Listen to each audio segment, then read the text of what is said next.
ସକାଳ ନମସ୍କାର। ଆଜିର ଖବର ପାଇଁ ଆପଣମାନଙ୍କୁ ସ୍ୱାଗତ। ଭିଡ଼ିଓଟିକୁ ସମ୍ପୂର୍ଣ୍ଣ ଦେଖିବା ପାଇଁ ଅନୁରୋଧ। ପୁଣି ଧୋକା ଦେଲା ମୌସୁମୀ। ଓଡ଼ିଶା ଛୁଇଁବା ପୂର୍ବରୁ ଲଘୁଚାପ ଫାନ୍ଦରେ ପଡ଼ି ବାଟରେ ଅଟକି ଗଲା। ଦିନେ ଦୁଇ ଦିନ ବୁନ୍ଦା ଝାଡ଼ି ପାକ୍ ମୌସୁମୀ ବର୍ଷା ବି ଓଡ଼ିଶାର ମୁହଁ ଫେରାଇ ନେଲା। ଏହାପରେ ରାଜ୍ୟରେ ପୁଣି ବଦଳିଛି ପାଗ। ତାତି ବଢ଼ିଛି।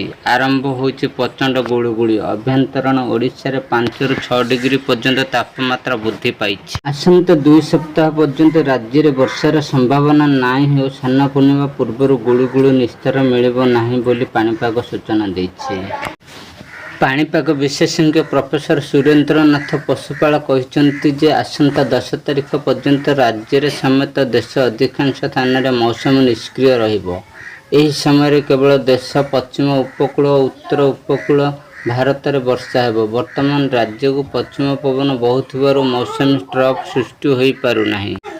10 ତାରିଖରୁ ବାୟୁର ଦିଗ ପରିବର୍ତ୍ତନ ହେବ ଏବଂ 11 କିମ୍ବା 12ରେ ଉତ୍ତର ପଶ୍ଚିମ ବଙ୍ଗୋପସାଗରରେ ଏକ ବଳୟ ସୃଷ୍ଟି ହେବ। ଏହା ସହ ପ୍ରଭାବରେ ଏକ ଲଘୁଚାପ ସୃଷ୍ଟି ହେବ। ସମ୍ଭାବ୍ୟ ଲଘୁଚାପଟି ଓଡ଼ିଶା ବା ସଂଲଗ୍ନ ଉପକୂଳ ଦେଇ ସ୍ଥଳଭାଗକୁ ପ୍ରବେଶ କରିବାର ସମ୍ଭାବନା ରହିଛି। ଏହା ପ୍ରଭାବରେ ସମଗ୍ର ରାଜ୍ୟରେ 4 ଦିନ ବର୍ଷା ହେବ। ଆସନ୍ତା 5 ତାରିଖ ପର୍ଯ୍ୟନ୍ତ ରାଜ୍ୟର ଉପକୂଳ ଆଭ୍ୟନ୍ତରୀଣ ତାପମାତ୍ରା 35ରୁ 37 ଡିଗ୍ରୀ ମଧ୍ୟରେ ରହିବ। ଏହାପରେ ପୁଣି ତାପମାତ୍ରା ବୃଦ୍ଧି ପାଇବ। 10 ତାରିଖରୁ ତାପମାତ୍ରା କମିବ ଏବଂ ସ୍ନାନ ପୂର୍ଣ୍ଣିମା ପର୍ଯ୍ୟନ୍ତ ଗୁଳୁଗୁଳି ଚାଲୁ ରହିବ ବୋଲି ପ୍ରଫେସର ପଶୁପାଳ ଆକଳନ କରିଛନ୍ତି।